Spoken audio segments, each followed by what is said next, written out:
ओम स्थापकाच धर्मस्य सर्वधर्म स्वरूपिणे अवतारो वरिष्ठाय শ্রীরামকৃষ্ণায় তে নমঃ। যুগে যুগে যখন ঈশ্বর পৃথিবীতে আসেন তখন তার সঙ্গে যেমন আসে আধ্যাত্মিকতার প্রবল ঢেউ, সেরকম শিল্প সাহিত্যের অঙ্গনেও এক নবজাগরণ লক্ষ্য করা যায়। আজ আমরা যুগাবতার শ্রীরামকৃষ্ণদেবের মূর্তিশিল্প, চিত্রশিল্প, ভাস্কর্য শিল্প সম্বন্ধে জানব। এ সম্বন্ধে কয়েকজনের জবানিও তুলে ধরছি। শ্রীরামকৃষ্ণ বাল্যকালে তাঁর শিল্পী সত্তার পরিচয় ফুটিয়ে তুলেছেন।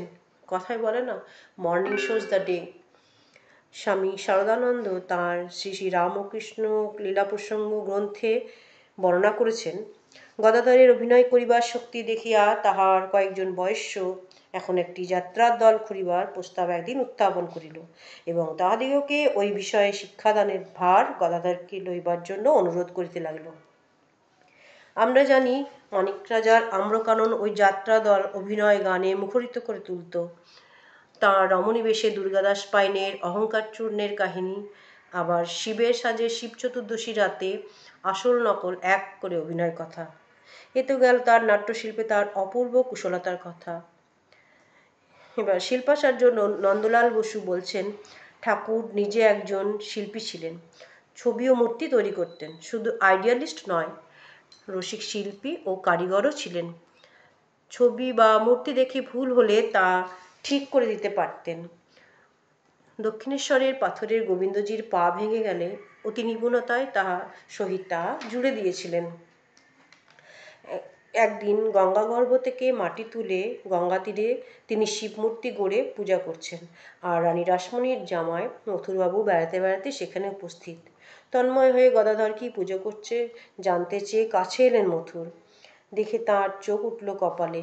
এরকম দেব ভাবাঙ্কিত মূর্তি তো বাজারে পাওয়া যায় না। মূর্তিটি বেশি বড় নয়, তবে বড়ই সুন্দর। কৌতূহলী হয়ে তিনি হৃদয়কে জিজ্ঞাসা করলেন, এই মূর্তি কোথায় পেল, কে গড়েছে? হৃদয় বললেন, তার মামা গদাধরই এই মূর্তির স্রষ্টা। মূর্তি গড়েন যেমন, ভাঙা মূর্তি জোড়াও দেন তেমনি। মথুরবাবু বললেন, পূজা শেষে এই শিবের মূর্তিটি তিনি পাবেন কি? হৃদয়রাম রাজি হয়ে মামাকে বলে ওই মূর্তি দিয়ে এলেন। মূর্তি হাতে পেয়ে মথুরবাবু তন্ন তন্ন করে দেখছেন আর বিমুগ্ধ হচ্ছেন। পরে শ্বশ্রুমাতা রানী রাসমণিকে দিলেন, তিনিও দেখে বিস্মিত হলেন। বালক গদাধর গ্রামের কুম্ভকারদের কাছে গিয়ে দেবদেবীর মূর্তি গড়া মনোযোগ দিয়ে দেখতেন এবং বাড়িতে এসে ওই বিদ্যা অভ্যাস করতেন। চিত্রশিল্পের কথায় শারদানন্দজি লিখছেন, গৌরহাটি গ্রামে তাহার কনিষ্ঠা ভগিনী শ্রীমতী সর্বমঙ্গলাকে বালক এই সময়ে একদিন দেখিতে গিয়াছিল এবং বাটিতে প্রবেশ করিয়াই দেখিতে পাইয়াছিল তাহার ভগিনী প্রসন্ন মুখে তাহার স্বামীর সেবা করিতেছে। উহা দেখিয়া সে অল্পদিন পরে তাহার ভগিনী ও তৎস্বামীর ওইভাবে একটি চিত্র অঙ্কিত করিয়াছিল। শ্রীরামকৃষ্ণ দক্ষিণেশ্বরে যে ঘরে থাকতেন তার বারদিকের উত্তর দেয়ালে দরজার দুপাশে কাঠকয়লায় রেখায় আঁকা দুটি ছবি ছিল। ঢুকতে বাঁ দিকে একটি জাহাজ, ডান দিকে একটি আতা গাছ, আর তাতে টিয়া পাখি সব বসে। আজ অবশ্য ওই ছবি দুটি আজ আর নেই।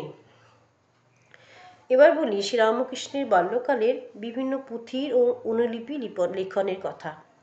তাঁর 12 বছর 2 মাস বয়সে হরিশ্চন্দ্র পালা, 12.5 বছর বয়সে করা মহিরাবণের পালা, 13 বছর 4 মাস বয়সে লেখা সুবাহুর পালা এবং কাছাকাছি সময়ে অনুলিখন করা যোগদ্দা পালা স্মরণযোগ্য। ফরাসি মনীষী রোমা রোলা তার রামকৃষ্ণের জীবন নামক গ্রন্থে বলেছেন, সমস্ত কিছুর মধ্যেই রামকৃষ্ণ বিধাতার সৌন্দর্যরূপ লক্ষ্য করতেন। তিনি ছিলেন আজন্ম শিল্পী। আলোচনা ইতি টানতে গিয়ে বলি, মূর্তিশিল্প, চিত্রশিল্প ও ভাস্কর্য শিল্পের আঙিনায় নতুন জোয়ার এনেছেন এই অবতার বরিষ্ঠ। জয় ঠাকুর, জয় ঠাকুর।